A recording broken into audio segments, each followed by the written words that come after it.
ജയരാജേട്ടൻ പറഞ്ഞല്ലേ, മുകേഷ് ഏട്ടനിലേക്ക് തന്നെ എത്താൻ വേണ്ടി ഇത്രയും നാൾ കാത്തിരുന്നെങ്കിൽ ഇത് കഥ പറഞ്ഞ് ഫലിപ്പിക്കാനും ആ കഥ കേൾക്കുമ്പോൾ മനസ്സിനുള്ള ഒരു പെയിൻ ഉണ്ടാകാനും സന്തോഷം ഉണ്ടാകാനും പാട്ടും എല്ലാം കൂടി കൊണ്ടുവരുന്ന അതിന് പറ്റിയ ഒരു ആക്ടർ മുകേഷ് ഏട്ടൻ തന്നെയാണ്. അതിന് തന്നെയാണ് കാത്തിരുന്നതും. 100%. കാരണം ഉറപ്പിച്ചു പറയാം. കാരണം ഈ കഥ പറഞ്ഞ് ഫലിപ്പിക്കുക. അതെ അതെ, അതാണ്. രണ്ട്, ഈ കഥ പറയുന്നതിനോടൊപ്പം തന്നെ തമാശ വേണം. അത് ഇത്രയും നേരം മലീക് ഇത് തന്നെയുണ്ട്. സിനിമയിൽ തന്നെ നമ്മൾ പറയുന്നുണ്ട്, കാതികൻ അല്ലെങ്കിൽ സാംബശിവൻ, മലയാളികളുടെ മനസ്സിൽ എന്നുമുള്ള സാംബശിവൻ പറഞ്ഞിട്ടുള്ള പല കഥകളും, ഒഥല്ലോയും അനീഷയും ഒക്കെ നമ്മൾ പറയുന്നുണ്ട്. അപ്പോൾ അവിടെ നമ്മൾ വെല്ലുവിളിയാണ്. സാംബശിവൻ പറഞ്ഞ കഥ എങ്ങനെയാണ് മുകേഷ് പറയുന്നത് എന്നുള്ളതൊരു വെല്ലുവിളിയാണല്ലോ തീർച്ചയായിട്ടും. ഒട്ടും അതിനോട് കിടപിടിക്കുന്ന, ഒരുപക്ഷെ അതിനേക്കാൾ മനോഹരമായ രീതിയിലാണ് അത് അവതരിപ്പിച്ചിരിക്കുന്നത് മുകേഷ്. അപ്പോൾ അത് അതേസമയം തന്നെ ആ ക്യാരക്ടറിൻ്റെ അല്ലെങ്കിൽ ആ കാഥികൻ്റെ മറ്റൊരു വശം നമ്മൾ കാണിക്കുന്നുണ്ട്. സാധാരണ ജീവിതത്തിൽ അയാൾ എന്തായി മാറിയിരിക്കുന്നു. ചിറ്റാരിമംഗലം എന്ന് പറയുന്ന ഒരു കാഥികൻ, ഒരു കാലത്ത് ആയിരക്കണക്കിന് സ്റ്റേജുകൾ കഥ പറഞ്ഞുകൊണ്ടിരുന്ന ആള് ഇന്ന് ലോകത്തിന് അറിയാൻ മേലാത്ത ഏതോ ഒരു മൂലയിലേക്ക് മാറിയിരിക്കുന്നു. അപ്പൊ ആ മുഖമുണ്ട് ഇവിടെ. രണ്ടും കൂടി ചേരുന്നതാണ് വെല്ലുവിളി. ആ രണ്ട് വെല്ലുവിളിയും ഏറ്റെടുത്താണ് മുകേഷ് ഏട്ടൻ ഈ സിനിമയിലേക്ക് എത്തുന്നത്. ഞാനിപ്പോൾ നേരത്തെ പറഞ്ഞ പോലെ ഇത് അവതരിപ്പിക്കാൻ ഒരു സ്റ്റൈല് വേണം. ഇത് അവതരിപ്പിച്ച ആളുകളിലേക്ക് ഫലിപ്പിക്കാൻ ഒരു കാതികന് കഴിവ് വേണം. അതിൽ പെയിനുണ്ട്, സന്തോഷമുണ്ട്, കോമഡി എല്ലാം ചേരും. അത് മുകേഷ് ഏട്ടന് തന്നെ സാധിക്കുമെന്ന് ഉറപ്പിച്ചുകൊണ്ടാണ് മുകേഷ് ഏട്ടനിലേക്ക് എത്തിയത്. അത് കഥ കേട്ട് കഴിഞ്ഞപ്പോൾ എന്താണ് മുകേഷ് ഏട്ടൻ തോന്നിയത്? അല്ല, ജയരാജ് പറഞ്ഞ കണക്ക് കുറെ കാലമായിട്ടുള്ള ഒരു ആഗ്രഹമാണ് ഇങ്ങനെ കഥാപ്രസംഗവുമായി. കഥ പറഞ്ഞ ഒരാളാവണമെന്നില്ല, കഥാപ്രസംഗം എന്താണ് എന്നറിയാവുന്ന മലയാള സിനിമയിൽ നമുക്ക് സത്യസന്ധമായിട്ട് പറയാം, ചിലപ്പം 3-4 പേരൊക്കെ കാണത്തുള്ളൂ. ചിലപ്പോൾ അറിയാമായിരിക്കും, പക്ഷെ അത്രമാത്രം അതിൻ്റെ കൂടെ സഞ്ചരിച്ച് ആ കാതികന്മാരെ വ്യക്തമായിട്ട് അറിയാവുന്ന, അവരുടെ സ്റ്റൈൽ അറിയാവുന്ന, എന്ത് പറയുമ്പോഴാണ് ആൾക്കാർക്ക് കൂടുതൽ താല്പര്യം. ഇപ്പം സാംബശിവൻ ആണ് ഒരു റോൾ മോഡൽ. ഇപ്പൊ ഇതിനകത്ത് ഞാൻ സാംബശിവന്റെ ഒരു ശിഷ്യനായിട്ടാണ്. അപ്പം സാംബശിവൻ പറഞ്ഞ തമാശയ്ക്ക് അങ്ങനെ ഒരു കുഴപ്പമുണ്ട്. തമാശ ഒരു പ്രാവശ്യം പറയാൻ പാടുള്ളൂ. പിന്നെ വന്നു കഴിഞ്ഞാൽ അതിനകത്തുള്ള തമാശ നമുക്കറിയാം. പിന്നെ അതെനിക്കറിയാവുന്ന അത് അതിന്റെ ഇതല്ലേ എന്ന് പറഞ്ഞ് ഇപ്പോഴും നമ്മൾ ഫ്രഷ് ആയിട്ടുള്ളൊരു തമാശ പറയുമ്പോഴുണ്ടാവുന്ന ഒരു ഇമ്പാക്റ്റ് അല്ല. നമ്മൾ രണ്ടാമതൊരെണ്ണം പറഞ്ഞു കഴിഞ്ഞാൽ തമാശയുടെ സത്ത് പോവും. എന്നാൽ അതിൽ നിന്നൊക്കെ വിഭിന്നമായിട്ട് ആ കാലഘട്ടത്തിൽ പോലും സാംബശിവൻ പറഞ്ഞ തമാശകൾ വീണ്ടും കേൾക്കാനാണ്. അതിനകത്ത് ആക്ടിങ് ഉണ്ട്, കലയുണ്ട്. ചുമ്മാ ഒരു സ്ഥലത്ത് നിന്നിട്ട് ഇങ്ങനെ ഒരു സംഭവം പറയുന്ന പോലെയല്ല. അതിനകത്ത് അദ്ദേഹം അഭിനയിച്ച് ഫലിപ്പിക്കുന്നതിന്റെ ഒരു വലിയ ആ സീൻ നമ്മൾ കാണുകയാണ്. അതാണ് അവിടെ നിൽക്കുന്ന, അതൊക്കെ അങ്ങ് വിട്ടുപോകും.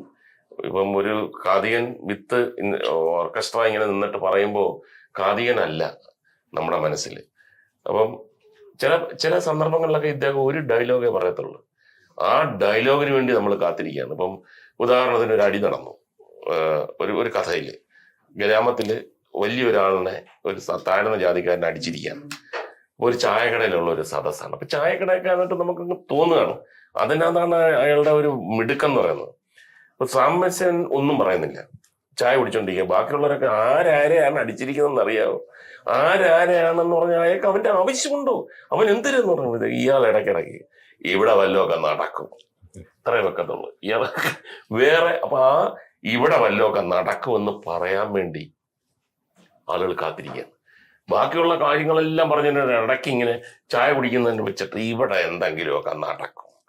ആ പറയുന്ന രീതി, ആ സന്ദർഭവുമായിട്ട് ഇഴുകി ചേർന്നിട്ടുള്ള ഒരു സാധാരണക്കാരൻ എങ്ങനെ പറയും?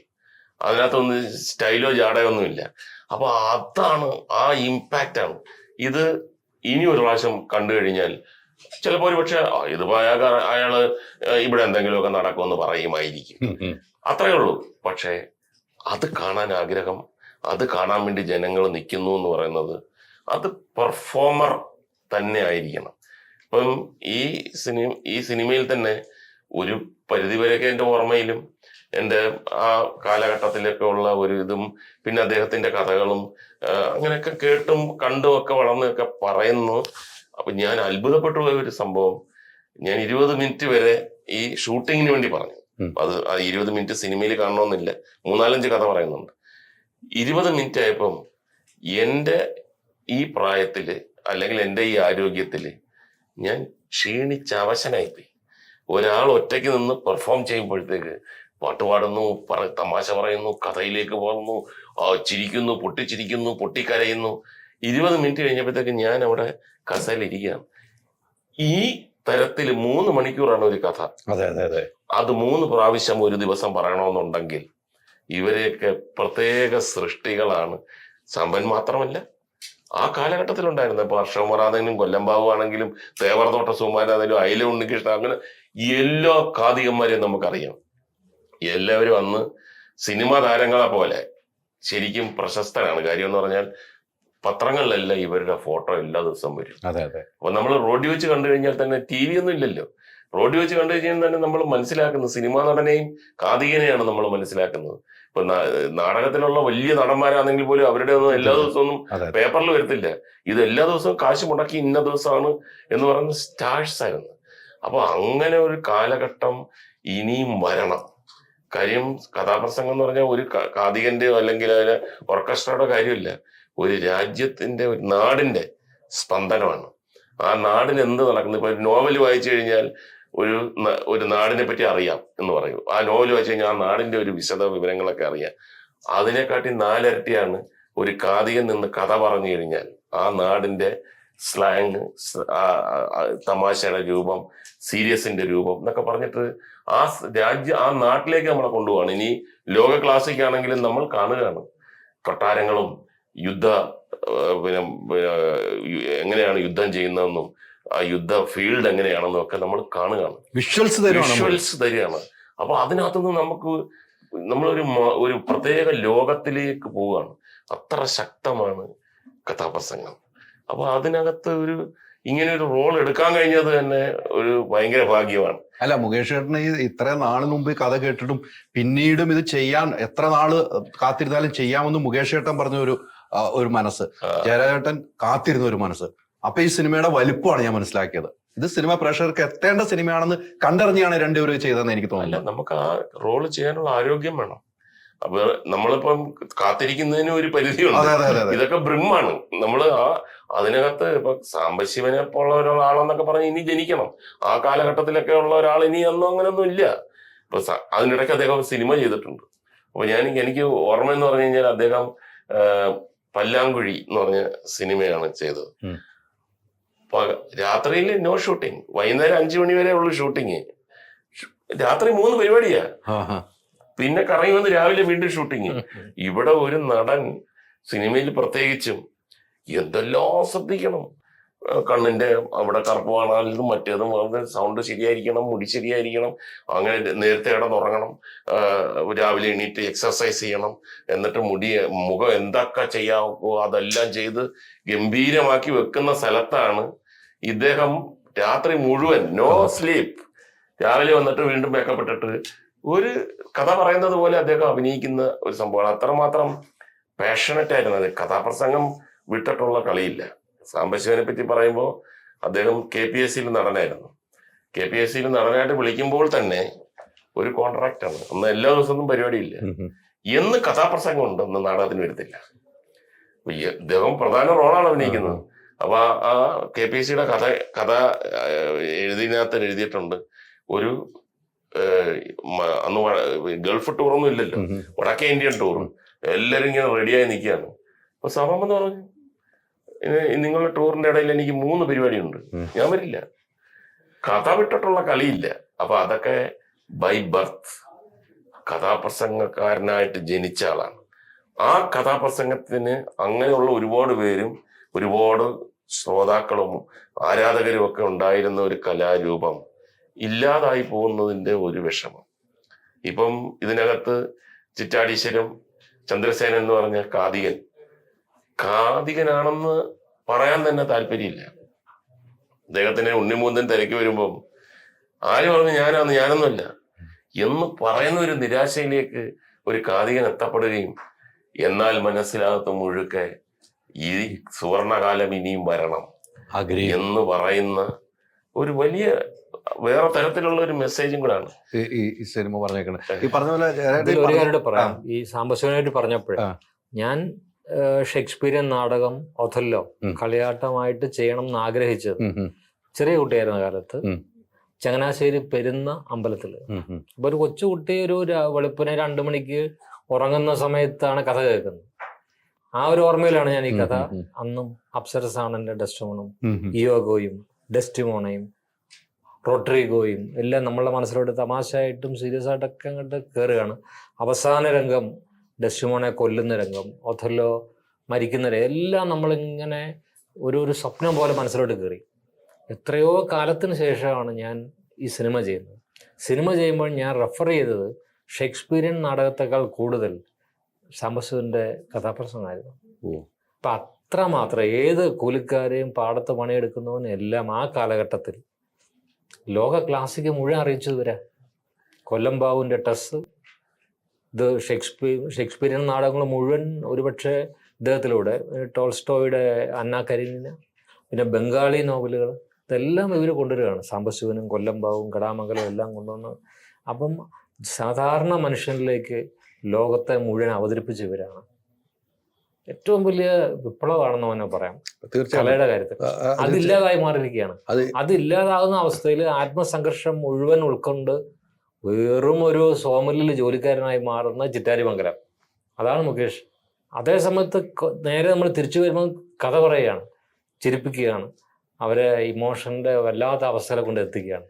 ഈ പറഞ്ഞ ഈ കോൺഫ്ലിക്റ്റും രണ്ട് കാലഘട്ടങ്ങളായിട്ട് തന്നെ അവതരിപ്പിക്കാൻ വേറൊരു ആക്ടർ ഇല്ല എന്ന് എൻ്റെ മനസ്സിലേക്ക് തോന്നുന്നു. തീർച്ചയായിട്ടും അത് തന്നെയാണല്ലോ വെയിറ്റ് ചെയ്തത്. ഞാൻ പറഞ്ഞ മുകേഷേട്ടൻ പറഞ്ഞതെന്ന് ഞാൻ തുടങ്ങിയാണ്. മുകേഷേട്ടൻ പറഞ്ഞല്ലോ, എന്നെ അന്വേഷിച്ച് വരുമ്പോൾ, ഉണ്ണിമൂന്നിനെ അന്വേഷിച്ച് വരുമ്പോൾ എനിക്ക് ഞാനല്ല ഇതാളെന്ന് പറയുന്ന ആ ഒരു ഫീൽ ഉണ്ടല്ലോ, അത് വല്ലാത്ത ഫീലായിരിക്കില്ല ചേട്ടാ. അതെ.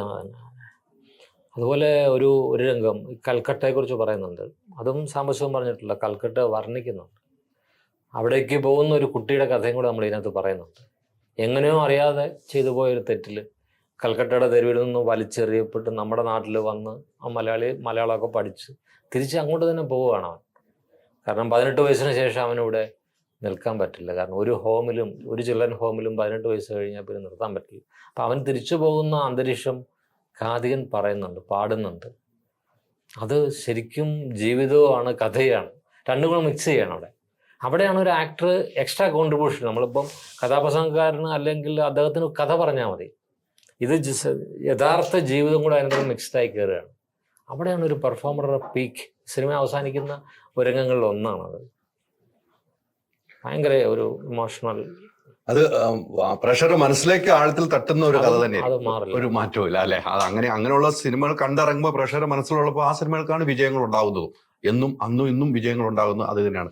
ഈ മുകേഷോടെ പറഞ്ഞു വെച്ചതുപോലെ തന്നെ എനിക്ക് ഈ കാതികൻ എന്നൊരു പേര് കേട്ടപ്പോൾ എനിക്ക് പെട്ടെന്ന് ഓടിയൊന്ന്, പണ്ട് നിങ്ങൾക്ക് ഒരു ഷോ, ഇന്നസെന്റ് കാരനൊക്കെ ഒരു ഷോ ചെയ്ത പെട്ടെന്ന് സാറിന് പരമൻ പത്തനാപുരം, അങ്ങനെയല്ലേ, ആ ഒരു കഥാപ്രസംഗ സ്റ്റൈലിൽ അന്ന് കൊണ്ടുവന്നത്. അന്ന് കഥാപ്രസംഗം ഭയങ്കര പീക്കിലേക്കുമ്പോഴാണ് കാതികനുള്ള കലാകാരനുള്ള ഒരു പാട്ടും പാടിയിട്ട്. അത് അന്നും അത് കൊണ്ടുവരാൻ കാരണം ഈ കഥാപ്രസംഗത്തെ സ്നേഹിക്കുന്ന കൊണ്ടതായിരുന്നല്ലോ അന്നും ഒരു ഷോയ്ക്ക് അത് കൊണ്ടുവരാൻ കഴിഞ്ഞത്. അങ്ങനെയല്ല കാണുന്നത്. അതെ. പക്ഷെ ആ കാലഘട്ടത്തില് ഇങ്ങനെ കഥാപ്രസംഗ കല ഇങ്ങനെ ഡൗൺ ആയിക്കൊണ്ടിരിക്കുന്ന അത് കഥാപ്രസംഗത്തിന്റെ ഒരു തമാശ മട്ടാണ്. ഇപ്പൊ ഒരുപാട് പ്രൊഫഷണൽ നാടകം ഇങ്ങനെ ഒരു ട്യൂണിലൊക്കെ അഭിനയിക്കുന്ന കുറച്ചു പേരൊക്കെ ഉണ്ട്. അപ്പൊ അവരെ ട്യൂൺ വെച്ചിട്ട് കളിയാക്കും. പക്ഷെ യഥാർത്ഥ സംഭവത്തിലേക്ക് വരുമ്പോഴത്തേക്ക് വേറെ സംഭവങ്ങളാണ്, നമ്മളെ വേറെ ഇമോഷനിലെല്ലാം കൊണ്ടുവന്നത്. ഇപ്പം സാംബശിവന്റെ തന്നെ ഞാൻ കഥയുടെ കാര്യമില്ല, അദ്ദേഹം എത്ര നർമ്മമായിട്ടാണ് ഏറ്റവും സീരിയസ് ആയിട്ടുള്ള കാര്യങ്ങൾ പറയുന്നതിന്റെ ഒരു ഉദാഹരണമുണ്ട്. അദ്ദേഹം അടിയന്തരാവസ്ഥ സമയത്ത് അദ്ദേഹം ജയിലിൽ പിടിച്ചിട്ടു. അദ്ദേഹത്തിന് ഒരുപാട് നേതാക്കന്മാരെ പിടിച്ചിട്ടതിന്റെ കൂട്ടത്തിൽ അദ്ദേഹം രാഷ്ട്രീയം പറയുന്നെന്ന് പറഞ്ഞ് അത് കഴിഞ്ഞ് പുറത്തിറങ്ങി വന്നതിന് ശേഷം അദ്ദേഹം പറഞ്ഞ ഒരു കഥയിൽ, ഞാനീ കുറച്ച് നാളൊന്നും ഇവിടെ ഇല്ലായിരുന്നു, നിങ്ങൾക്കൊക്കെ കുറച്ച് പേർക്കൊക്കെ അറിയായിരിക്കും, അപ്പൊ കുറച്ച് പേർക്ക് അറിയാവുന്നവരുണ്ട്, അറിയാത്തവരുണ്ട്. അപ്പൊ അദ്ദേഹം പറഞ്ഞു, എൻ്റെ കഴിഞ്ഞ കഥ ഞാൻ പറഞ്ഞുകൊണ്ടിരുന്നപ്പം നിങ്ങളിപ്പം ഒന്ന് കഥ കേൾക്കുന്നു, അതിന്റെ കൂട്ടത്തിൽ ചില പോലീസ് ഏമാന്മാരും വന്നു. അവരവിടെ ഇവിടെയൊക്കെ ഇരുന്ന് കഥ കേട്ടു. കഥ കഴിഞ്ഞതിന് ശേഷം അവർ വിളിച്ചിട്ട് നേരത്തെ പറഞ്ഞു, കഥ കൊള്ളാം കേട്ടോ സാംബശിവ, പക്ഷേ സാംബശിവൻ ഇരിക്കുന്ന വേറൊരു സ്ഥലമുണ്ട്, നമുക്ക് അങ്ങോട്ട് പോകാം. അപ്പൊ എനിക്ക് മനസ്സിലായില്ല. അപ്പം എന്നെ അവര് വണ്ടിയിൽ കയറ്റി. ഞാൻ വിചാരിച്ചു ശരി, ഒരു കഥ ഇഷ്ടപ്പെട്ടുണ്ടായിരുന്നു. നേരെ പൂജപ്പുര സെൻട്രൽ ജയിലിൽ കൊണ്ടുപോയിട്ട് പറഞ്ഞു, ഇനി ഇവിടെ ഇരുന്നാ മതി, കഥയൊക്കെ ഇവിടെ കേട്ടോ. അങ്ങനെ മോശം പറയരുതല്ലോ, നല്ല ഗോതമ്പ്, അന്ന് ഗോതമ്പുണ്ട, നല്ല ഗോതമ്പുണ്ട 3 നേരവും നല്ല കഴിച്ച് അവിടെ ഇരുന്ന്. അങ്ങനെ ഇപ്പൊ ഇന്നലെ ഞാൻ ഇറങ്ങിയതേ ഉള്ളൂ. എത്രമാത്രം പീഡനം അനുഭവിക്കുകയും എത്രമാത്രം പ്രയാസം അനുഭവിക്കുകയും ചെയ്ത ഒരു സംഭവം ആളുകൾ പൊട്ടിച്ചിരിക്കുന്ന തരത്തിൽ അവതരിപ്പിക്കുവാൻ കഴിയുന്ന ഒരാളെന്നുള്ള അതാണ് കല എന്ന് പറയുന്നത്. അത് പറഞ്ഞ് ഫലിപ്പിക്കുക എന്നുള്ളതാണ് ഒരു, നമുക്ക് അഭിനയം എങ്ങനെ അഭിനയിക്കാം അല്ലെ മുകേഷ്? ഒരു അഭിനയം വേറെ ഒരു രീതിക്കായിരിക്കും, പക്ഷെ കഥാപ്രസംഗം എല്ലാം ചേർന്ന് ഉള്ളതാണ്. അഭിനയമുണ്ട്, എല്ലാം ചേർന്നതാണ് കഥാപ്രസംഗം എന്ന് പറയുന്നത്. പാട്ട് പാടണം നമ്മള്, ആ കാര്യങ്ങൾ. പിന്നെ ഈ കഥാപ്രസംഗത്തിൽ ഒരാളല്ലേ ഉള്ളൂ. അതെ അതെ അതെ, ഒരാൾ തന്നെ മാറുകയാണ്. ഇപ്പൊ ഒഥല്ലോ ആയിട്ടും ഡെസ്റ്റിമോണായിട്ടും റോട്രിഗോ ആയിട്ടും ഇയാഗോ ആയിട്ടും ഒരാൾ മാറുകയാണ്. ശബ്ദം മാറും, മോഡുലേഷൻ മാറും. അതെ അതെ അതെ. ഇതുണ്ട്, അപ്സരസാണെന്നെ ഡെസ്റ്റിമോൺ എന്നുള്ള പാട്ട് പാടുമ്പോൾ അവളെ കുറിച്ച് അവളെ വർണ്ണിക്കുന്നു. എന്ത് രസമാണെന്ന് അറിയാം, ഭയങ്കര ഭംഗിയാണ്. ഇയാഗോ, റോട്രിഗോയുടെ തമാശ, അതാണ് പറഞ്ഞത്. എല്ലാത്തിൽ നിന്നും ഒരാളിൽ നിന്നുമാണ് ഇത് എത്തുന്നത്. പക്ഷേ തിരക്കുകളാണ്, തിരക്കുകളുടെ ഇടയ്ക്കാണ് ഇപ്പൊ സിനിമയിലേക്ക് വീണ്ടും ആക്റ്റീവായി തുടങ്ങിയിരിക്കുന്നത് അല്ലേ? ആക്റ്റീവ് ആവുന്നതാണ് ഇപ്പൊ കുറെ സിനിമകൾ ഒന്നിന് പറയാൻ ഒന്നായി അവതരിപ്പിച്ചു. അല്ല, ഇടയ്ക്ക് ഒന്ന് മാറി നിന്നത് പോലെ. ഇപ്പൊ പത്രസമ്മേളനത്തിൽ പറഞ്ഞാൽ എനിക്കൊന്ന് പെൻഷൻ കഴിഞ്ഞപ്പോ ഒന്ന് മമ്മൂട്ടിയും മോഹൻലാലിനും ഗൗരവ രീതിക്ക് പത്രസമ്മേളനം പറയുന്നത് കേട്ടിരുന്നു. അത് തമാശ രീതിക്ക് പറഞ്ഞതാണെങ്കിലും രസമുള്ള കാര്യമാണ്. അങ്ങനെ ഒന്ന് മാറി നിന്നപ്പോൾ ഒരു ബുദ്ധിമുട്ട് മനസ്സിലുണ്ടായിരുന്നു? ഇല്ല, മാറി നിന്ന് പറഞ്ഞാൽ ഞാൻ MLA എന്നുള്ള രീതിയില് ഒരു കമ്മിറ്റ്മെന്റ് ആണ്. തീർച്ചയായിട്ടും അതൊരു കമ്മിറ്റ്മെന്റ് ആണ്. അപ്പം MLA ആകുന്നതിന് മുമ്പ് തന്നെ മുഖ്യമന്ത്രി എൻ്റെ അടുത്ത് ഒറ്റ കാര്യം പറഞ്ഞിട്ടുണ്ട്, സിനിമ അഭിനയം നിർത്തരുത്. സിനിമ അഭിനയം നിർത്തിയാൽ നിങ്ങളൊരു സാധാരണ ഒരു MLA ആയി പോകും. സിനിമാ നടനായിട്ടുള്ള MLA ആണ് നമുക്ക് വേണ്ടതും, അതുകൊണ്ടാണ് നിങ്ങളെ MLA ആക്കിയത്. അതുകൊണ്ട് സിനിമ വിടരുത്. ഇതൊക്കെ പറയുമെങ്കിലും മണ്ഡലത്തിൽ അതൊന്നും വില പോവില്ല. മണ്ഡലത്തില് മരണത്തിന്, നമ്മുടെ മരണത്തിന് വന്നില്ലേ, ആ കല്യാണത്തിന് വന്നില്ല എന്നൊക്കെ തുടക്കത്തിൽ അങ്ങനെയൊക്കെ ഉണ്ടായിരുന്നു. അപ്പൊ ഞാൻ കുറച്ചൊന്ന് പിൻവലിഞ്ഞ് പല നല്ല കുറച്ച് സിനിമകൾ എനിക്ക് ചെയ്യാൻ അഡ്വാൻസ് മേടിച്ചിട്ട് തന്നെ ഞാൻ തിരിച്ചു കൊടുത്തിട്ടുണ്ട്. അവര് ഡേറ്റ് ഒക്കെ ഒന്ന് മാറുമ്പം അത്രയും ദിവസങ്ങളാണ്. പിന്നെ ആയപ്പോഴത്തേക്ക് എല്ലാരും കുറ്റം പറഞ്ഞു തുടങ്ങി. നമ്മുടെ കൂടെയുള്ള പിന്നെ മന്ത്രിമാരും ഒക്കെ കൂടെ, സിനിമയിൽ അഭിനയിക്കണം കേട്ടോ, നിങ്ങൾ സിനിമ കളയരുത്, സിനിമ എന്ന് പറഞ്ഞിട്ട്. അപ്പൊ ഞാനൊന്ന് റീതിങ്ക് ചെയ്തിട്ട് കുറച്ച് നാളായിട്ട് നല്ല കഥാപാത്രങ്ങളെല്ലാം ചെയ്യണം എന്ന് തീരുമാനിച്ചു. അതല്ലാതെ അങ്ങനെ മനഃപൂർവ്വമായിട്ടുള്ള ഒരു സംഭവമല്ല. എല്ലാ സ്ഥലത്തും നമ്മൾ എത്തണമല്ലോ. പക്ഷെ ഞാൻ TV പരിപാടിയിൽ സജീവമായിട്ടുണ്ടായിരുന്നു. TV, പിന്നെ MLA പരിപാടി, ഈ സിനിമ എല്ലാം കൂടെ അതിൻ്റെതായിട്ടുള്ള ചേരുവയിൽ നിന്നില്ലെങ്കിൽ ശരിയാവത്തില്ല.